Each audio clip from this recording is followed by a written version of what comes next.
ComC is your home for buying, selling, and flipping all the hottest trading cards.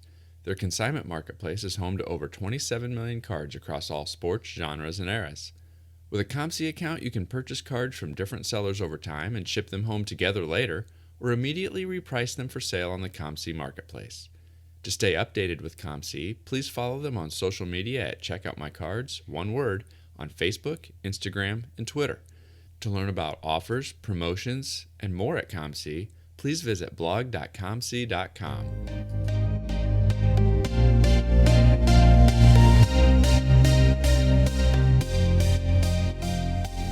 You're listening to the WaxPackHero Sports Card Minute, a podcast where we discuss both the hobby and business sides of collecting. I'm your host, Mike Sommer, and I want to help you buy, sell, and trade your way into a collection you'll love.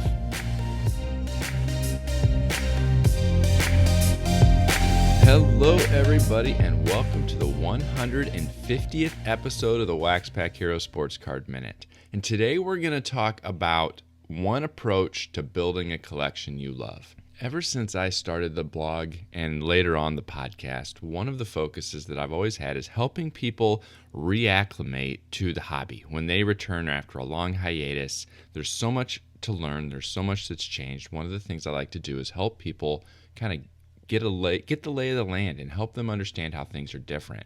One of those big differences that I experienced and many people experienced is just how many cards are produced today of some people's favorite players or favorite teams.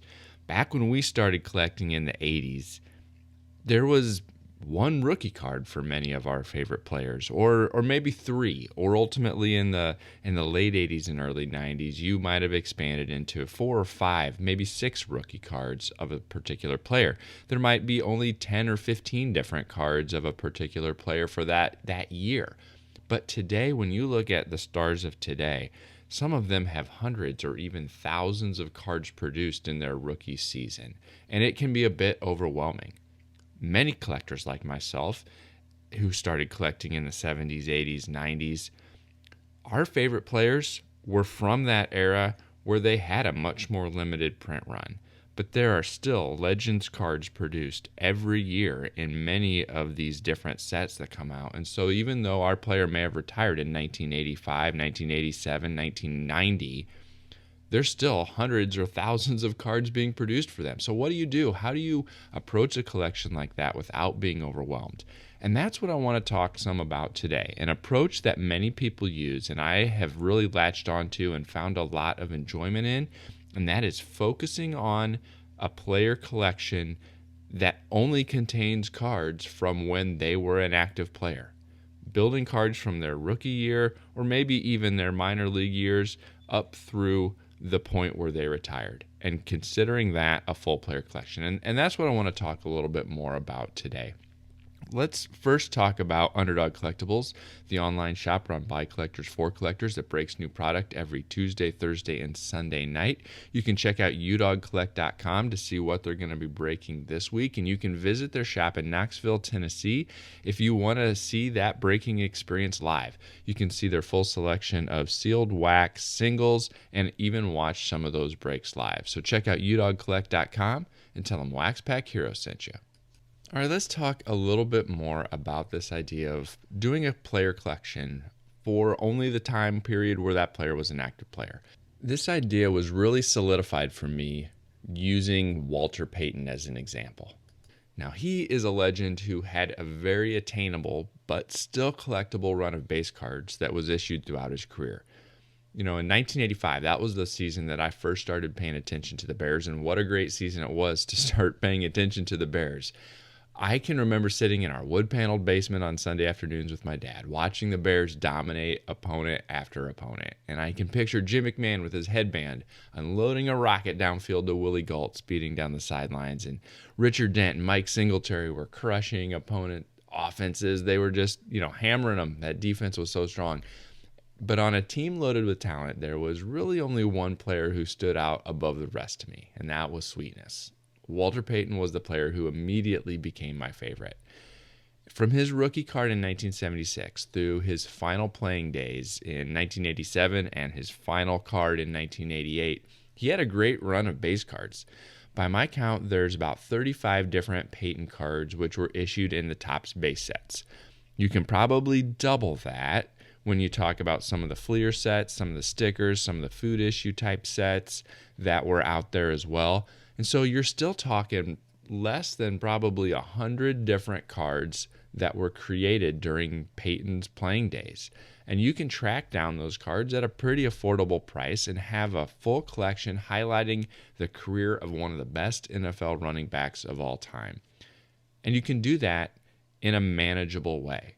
You know, somewhere between 35 if you only want the Topps kind of base cards, all the way up to maybe pushing 100 if you start to get all the different food issues and insert cards and things like that. That's an attainable goal. That is a realistic goal to collect for one of the best players of all time and build a nice holistic collection that tracks his career over time. And I like that aspect. I like the attainability of a collection like that. Since I started building out the Walter Payton collection, I also did that with a couple other guys. I've done that with Mike Schmidt and working towards a Mike Schmidt collection like that. I'm also working towards a George Brett collection like that. I just have a lot of fun getting those main playing day issued only cards. It just makes things seem so much more reasonable.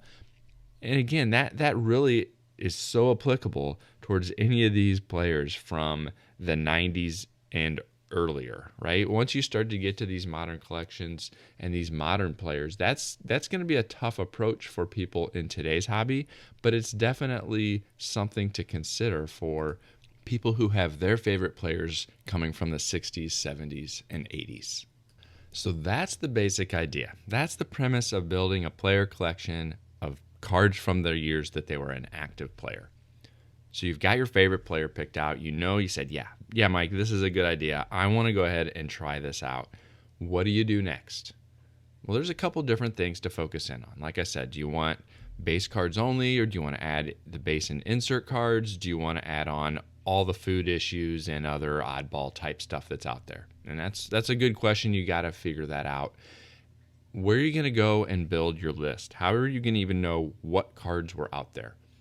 Well, I have a couple sites that I would suggest you check out.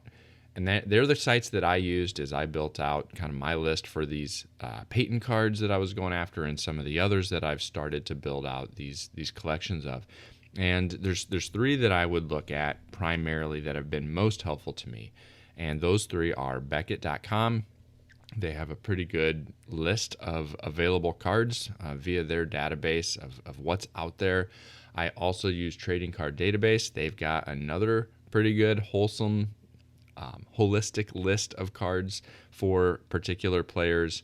And finally, one of the sites that I use a lot because it also does a great job of adding in a visual representation is ComC. And you can go to ComC and look up that player. You can sort it then by oldest, and you can go back from the beginning all the way to more recent cards and see what's out there.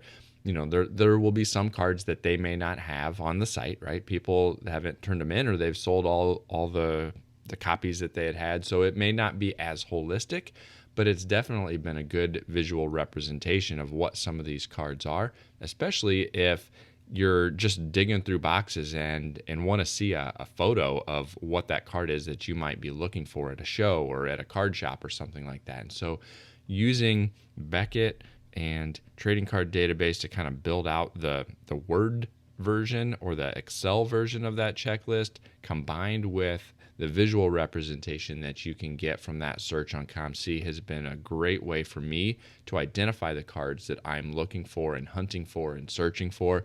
So those have been the three primary sites that I use. If your player that you're picking is a very popular player, somebody who has a lot of notoriety within the hobby, you can also search for blogs and fan sites and things like that people have compiled and put together about that player. And that's another great resource. Selfish plug, that's what I did for Walter Payton. When I put together this list and this listing of all of the cards that he had as an active player, I focused primarily to start with on the base cards, I put together a blog post at WaxPackHero.com where I laid those out, and I put a copy of the photo of all of those cards too. So I kind of built a photo checklist of all of those base cards from his playing days. And so there are other players out there that their fans have put together websites dedicated to the cards that they've had throughout their career, and that's another great resource if you want to dig in, do research, learn more about what those cards were, the stories behind those cards, I guess is what I'm trying to say. You know, some of them were very regional issued cards where they were hard to find. Some were send away offers or promotional offers with, you know, sending in UPC codes and things like that. And so some of these blogs dedicated to particular players or particular sets are a great resource also if you want to learn more about these cards that were issued or where you might be able to track them down. So those are just a couple ideas as you kind of move from this idea stage to, okay, I want to get started building out these player collections. Where do I go? Those are some ideas on how to build that checklist of cards you're searching for and learn more about what those cards entail and how you might be able to track them down. As we get into that tracking them down, I mentioned card shops, I mentioned shows, I mentioned ComC, Sport Lots, and eBay, again, are going to be another great resource for some of these cards if you want to get them affordably. And so you've got that whole host of online resources available to you, just like you do for any other card. So shows, shops, eBay, ComC, and Sport Lots are the primary sources that I would suggest that you use to track them down. But if you've got other friends that are out there, if you've put out a search for Twitter, that can be another great way to find some of the more limited or more rare cards that you're looking for, is put that card or that request out on Twitter and say, I'm looking for this in search of a copy of this card. So don't forget about using social media as well when you get to that point where you're trying to track down some of the harder or tougher to find cards. The Sports Card Shop is your small-town local card shop with a global reach. Located in New Buffalo, Michigan, the shop is one of the most accessible in the Midwest. In addition to being an authorized Panini direct dealer, the Sports Card Shop carries all major trading card brands, including Topps, Upper Deck, Pokemon, Yu-Gi-Oh!, and more. With all that new wax, 500,000 singles, and showcases full of graded cards, you're sure to find something great for your collection, whether you're just starting out or a seasoned collector. The Sports Card Shop is your one-stop shop. So call us, come see us, or visit us on the web and social media. Our phone number is 269-469-0140. Website is thesportscardshop@moco.com. The Sports Card Shop is part of the MOCO Retail Group, connecting sports, the hobby, and people around the world. So that's the collecting concept that I wanted to share today. And now I want to hear from you. I want to know if you have done the same thing, if you've considered doing the same thing, if you did it and hated it, and if you did it and loved it. Let me know. Reach out to me what your experience has been with this idea. Reach out at waxpackhero@gmail.com. Send me a direct message on Twitter or tag me in a tweet at @TheMikeSummer. Find me on Instagram or TikTok at WaxPackHero, and I'd love to hear what your thoughts are about this approach to collecting some of our favorite players. Well, that's all I've got for today, so I'll catch you next time.